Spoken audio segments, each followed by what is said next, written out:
Comencem aquesta edició especial de Debats de Vida. Tenim molts temes importants sobre la taula que generen controvèrsia. Vicky Radio, la ràdio internacional en català. Avui parlarem d'una eina que està pensada per a una cosa molt concreta: alliberar el nostre pensament.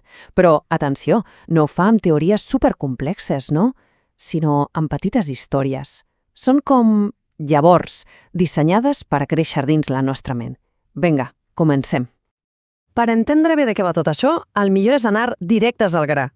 Comencem amb una història, un estudi que és fictici, però que ens posa perfectament en situació. Som-hi. La idea de partida sembla molt i molt simple. Es convida unes quantes parelles a participar en un estudi que, en teoria, pot mesurar com de llarga serà la seva relació. Un cop allà, se'ls demana que seguin l'un davant de l'altre, però sense cap mena de distracció. Res de mòbils, ni llibres, res de res. I ja està. Aquesta és l'única regla.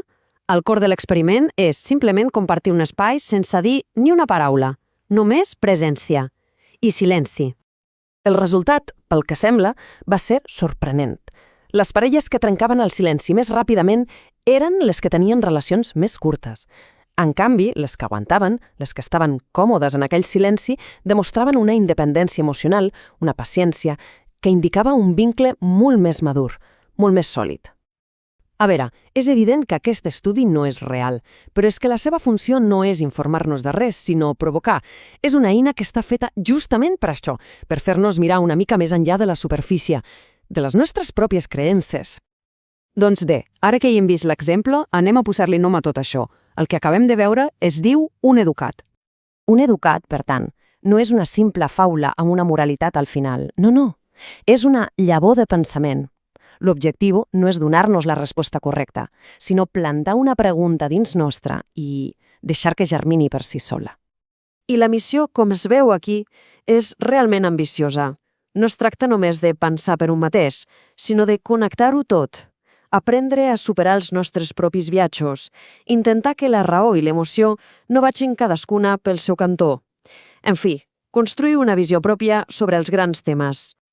Vinga, passem a la següent per veure com es construeix això amb un parell d'exemples més, molt ràpids, que exploren aquestes paradoxes amb què convivim cada dia.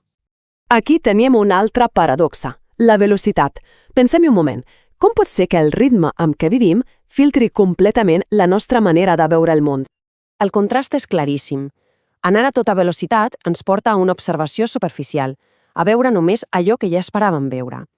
En canvi, si afluixem el ritme, podem descobrir detalls, coses noves, el que el text anomena, i m'agrada molt, higiene mental.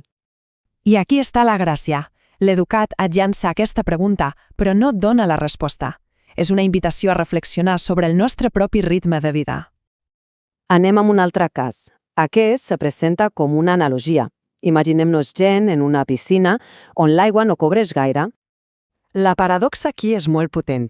Ajudar massa pot ser contraproduent. És com si ens donessin sempre un flotador, un pla B, i així mai tenim l'oportunitat de descobrir que potser, només potser, ja sabíem nedar. Ens impedeix desenvolupar la nostra pròpia força. Aquest dilema va una mica a la contra del nostre instint més modern, no? De buscar sempre la comoditat, el suport immediat, i ens fa preguntar sobre el valor que té, de veritat, l'esforç. Com ja anem veient, tot això no són anècdotes triades a l'atzar, no.